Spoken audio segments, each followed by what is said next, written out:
Lots of us treat simple, limited problems that benefit from brief psychotherapy, like insomnia or phobias. Today, Alan Francis shows us how to adjust our approach for problems that are simple and those that are complex.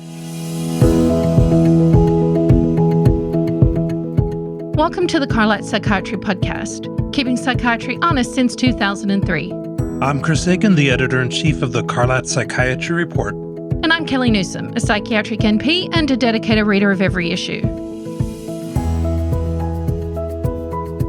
Alan Francis wears many hats, but none of them quite capture who he is as a psychiatrist. He chaired the 4th edition of DSM, but he's also a vocal critic of the manual's diagnostic overreach. He is a biological psychiatrist who specializes in psychotherapy, and a trained psychoanalyst who advocates for CBT. In my own career, I was always a few steps behind him. I started training at Cornell, where Alan had recently left to become chair at Duke. Then I moved to Duke, where he had just stepped down as chair and left. And in both institutions, he left a strong legacy. He was one of the most talked about attendings, even in his absence. At last, I caught up to him in this interview, but in no way can I say that I pinned down his ever-roving and creative mind.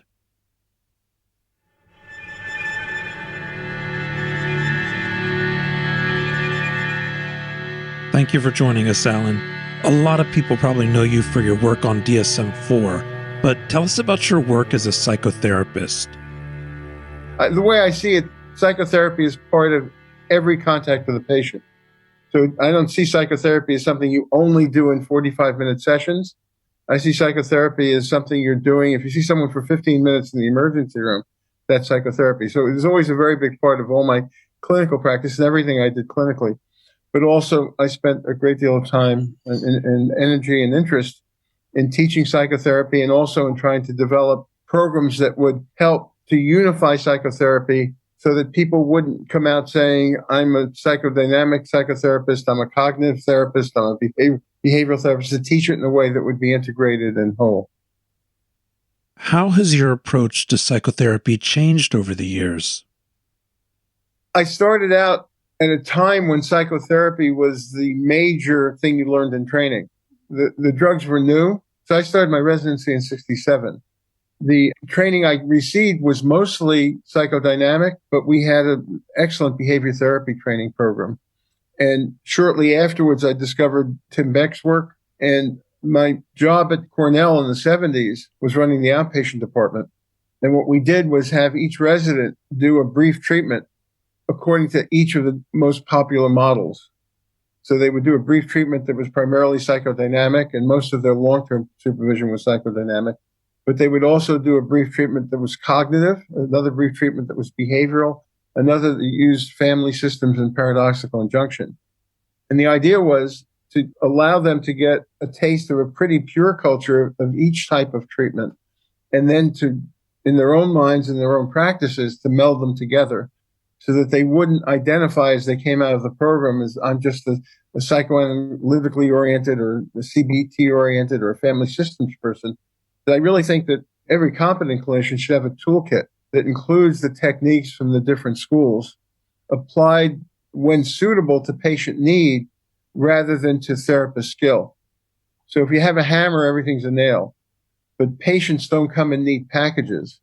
And that even a given patient may, within the course of one session, require different approaches from the therapist.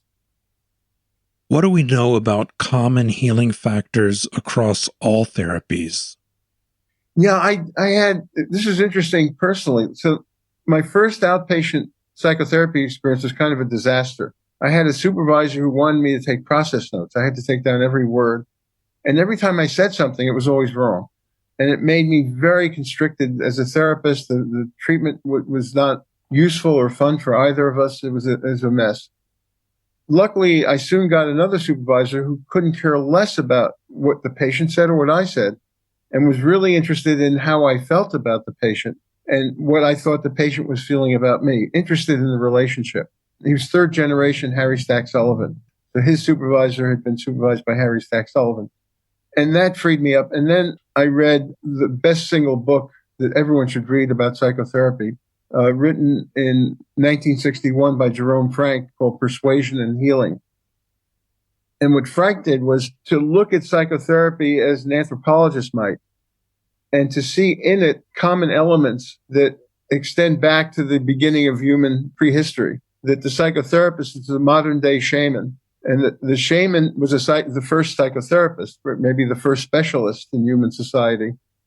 And that he or she, often it was a she woman, was someone who had often had emotional experiences themselves, difficulties themselves, and had been cured of them, and developed a special skill in understanding and empathy for people with mental disorders, difficulties in behaving.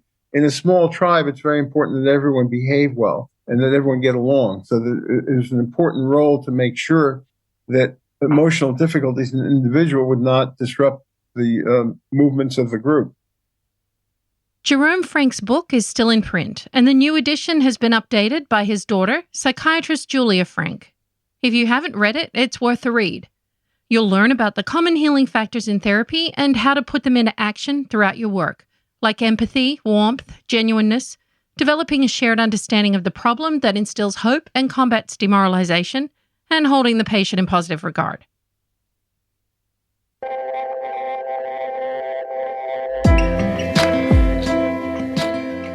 So he compared modern-day psychotherapy to the shaman, having experienced the problem, having empathy for the people now experiencing it, having a special knowledge of the causes of the problems in the spirit world. The model then was spirit world curse, bringing the person into a magic circle, negotiating with the spirits and the person what the problem was, coming up with a treatment plan, conducting a ritual, and the patient gets better. It required a strong relationship between the shaman and the person who was troubled. They both had to believe in the system they were working under, that the shaman had powers and understanding that would work to help the person. They had to know the rituals and accept them, and that would lead to cure. And he one-to-one showed how this would relate to a patient in psychotherapy today. That, again, was a tremendously liberating concept, because it meant it wasn't so important about getting the wording just right in everything you said. What really counted was establishing a very strong therapeutic alliance. If you and the patient could agree, both of you, to put your heart into what you were doing and believe in it and work well with each other to solve the problems, it was very likely that that would be not necessarily sufficient, but a necessary condition for change. And then it focuses your thinking towards what's happening in the relationship. In the first session, you're thinking, how will I have a second session? You're not bringing in arcane theories or using jargon. You're working with the patient at their level. You're following them rather than trying to lead them. And you're trying to do what will, in any given moment, best further the relationship and best give them a chance to see the world in a way different than they have previously. Do you want me to go on a bit? Yeah, go on. So the relationship and a common belief in the mode of healing are critical to all therapeutic work. I discovered a paper by Rosenzweig that he wrote in 1936 that was remarkably visionary. He based the concept on the dodo bird in Alice in Wonderland, that all have run, all have won, and all deserve medals. And he predicted, before there was psychiatric research, he predicted in 1936 that when psychiatric research emerged, that the different psychotherapies would mostly have high scores, that all will have run, all will have won, and all deserve medals, and they shouldn't be competing with each other. And his premise was that the common factors in psychotherapy, rather than the specific techniques, would be most powerful. So having discovered Rosenzweig, having read the Frank book, and having several supervisors who encouraged the relational approach to understanding what psychotherapy was about, that led me in this direction. What are other common factors in therapy and healing? Well, first of all, it is interesting that there has been such an extensive confirmation of Rosenzweig's intuition over the last 40 years of psychotherapy, but we shouldn't assume that it's only the relationship and the technical factors have no role at all, so that the different types of patients will have different specific needs. In effect, the simpler and more contained the problem, something like simple phobia. The more likely the technique is going to be helpful. You'll need the relationship in order for the technique to work, but the technique itself will be important. And I can't imagine treating someone with phobias without using cognitive behavioral techniques. The more the problems are deeply ingrained in the individual's personality, the more important will be the repetitive patterns of behavior that can be traced through the person's life, particular styles of interrelating with other people that may show themselves in the sessions in the form of transference. The more psychodynamic techniques become important. So I don't think we should assume that the TI scores mean that different techniques don't have their place, but that place is embedded in the idea that it will only work if there's a strong therapeutic alliance. What you're saying here reminds me of PTSD. Like most exposure-based therapies were tested in single trauma PTSD, but patients with multiple interpersonal traumas, complex PTSD, they might require a different approach.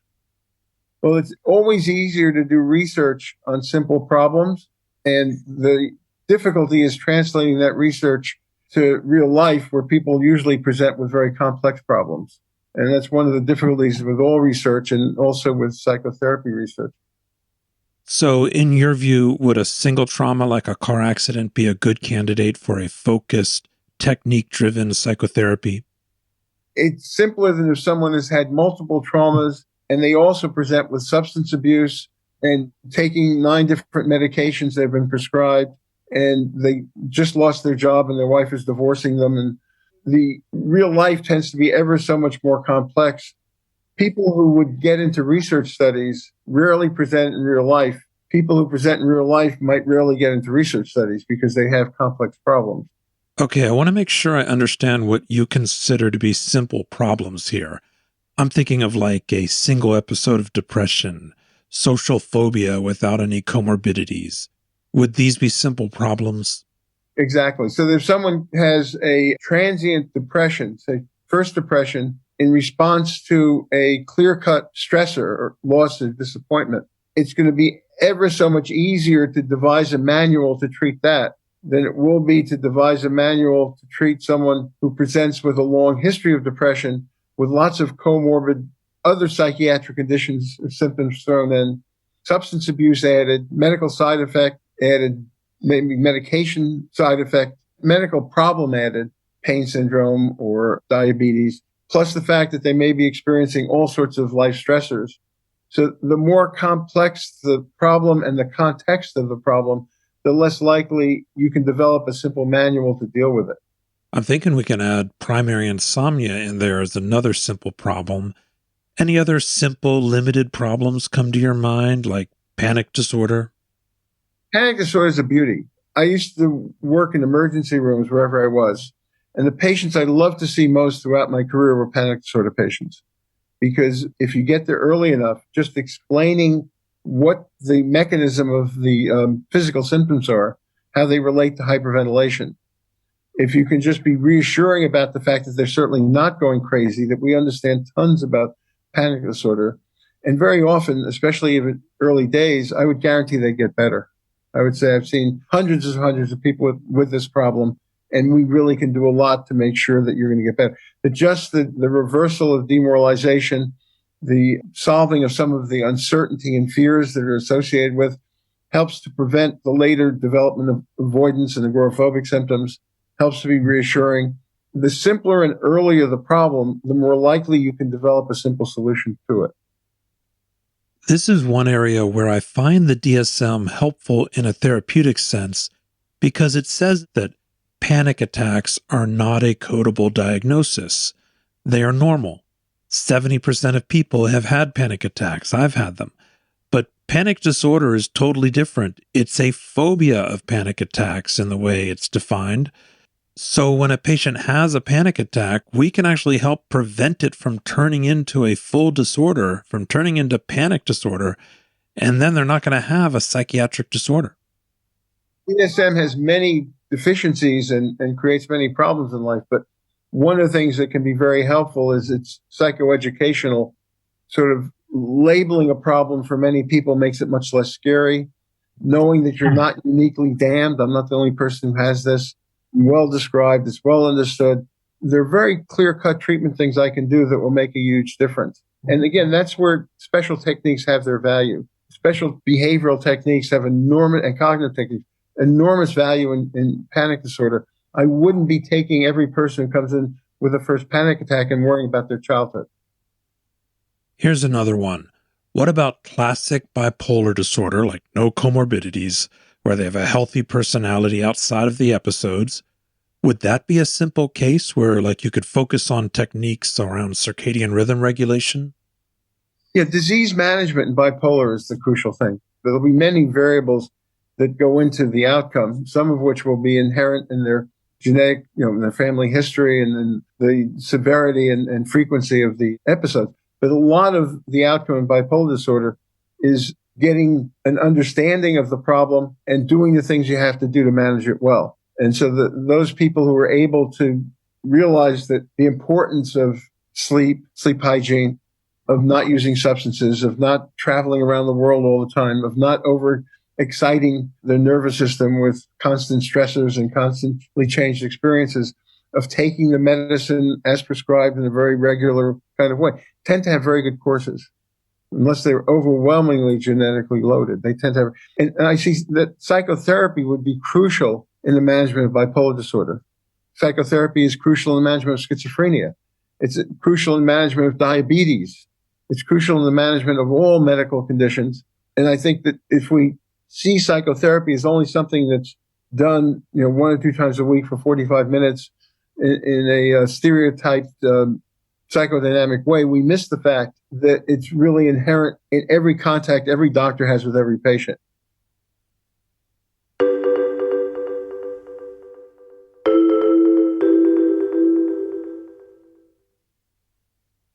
Let's pause for a preview of the CME quiz for this episode. Earn CME for each episode through the link in the show notes. According to Dr. Francis, which of these is a simple problem that would respond well to a structured therapy intervention? A. Narcissistic personality disorder. B. Cyclothymic disorder. C. Chronic alcohol use disorder. D. Primary insomnia.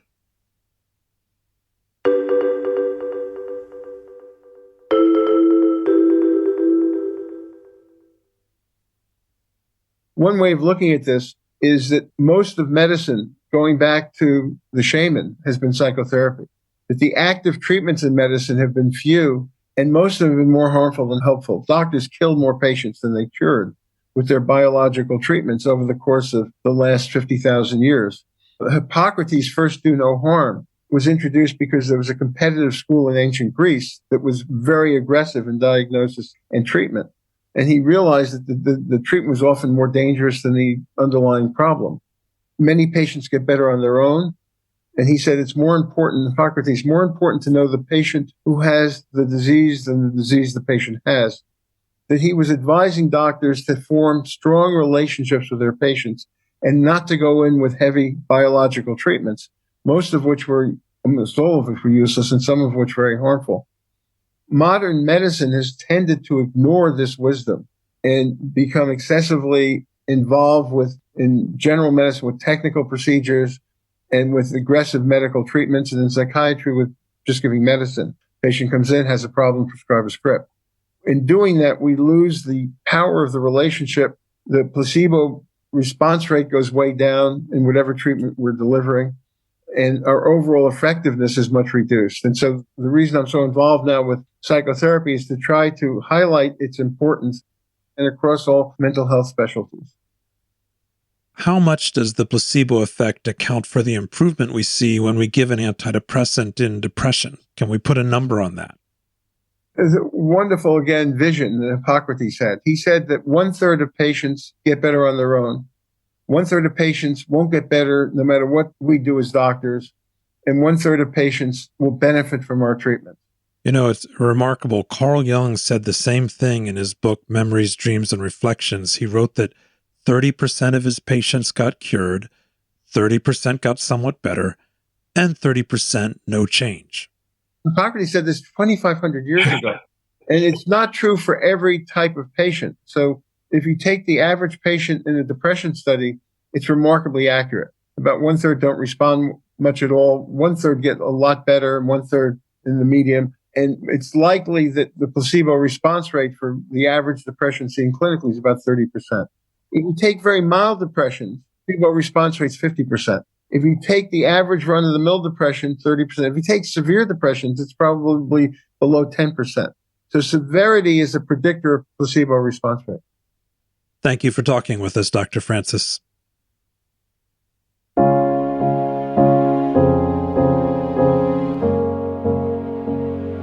Alan Francis served as chair of the DSM-IV committee.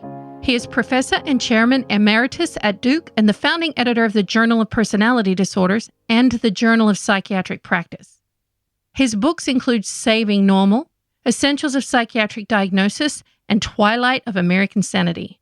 We published an edited version of this interview in our October 2022 issue and are releasing the full audio now. To hear more from Dr. Francis, come back next week for part 2 of this podcast, or check out his Talking Therapy podcast with co-host Marvin Goldfried.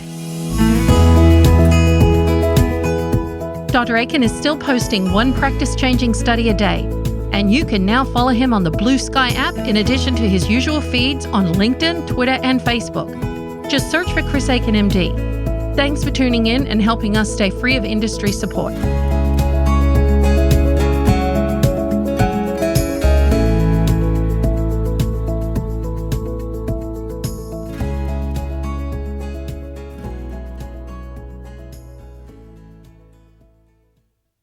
Thanks for watching. Hit subscribe if you enjoyed this content. And to earn CMEs for listening, head on over to thecarlatreport.com/podcast.